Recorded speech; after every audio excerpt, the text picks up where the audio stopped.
So for this simple watercolor flower tutorial, we're going to start with some basic gradations in a representational form of a flower that you can then add lines to with pencil, paint, marker, or another tool.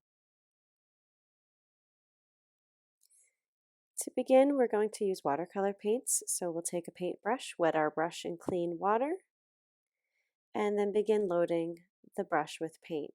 When we do that, we have to remember to just tickle the top of the paint with the brush, not get the metal ferrule digging into the paint. We want to protect that metal piece and hold the brush like you hold a pencil.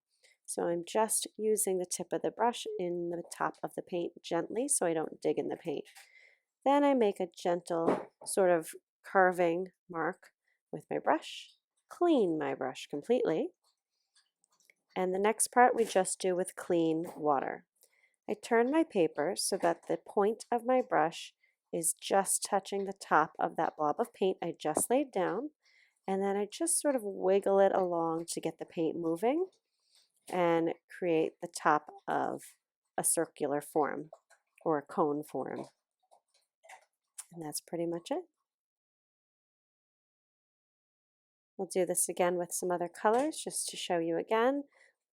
Lay down a slight gentle curve of color, clean your brush, turn your paper so that the point of the brush is directly in line to grab that edge of the paint, and just let the paint flow into the water, into the wet spot you're creating, and wiggle your brush up the paper.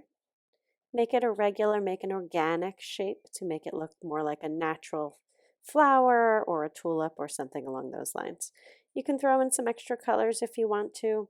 If you do that, sort of just touch it in. Don't move it around too much. This way you don't ruin the beautiful gradation you've already made, and it'll naturally flow into the wet spots of your little tulipy shaped flowers while it dries.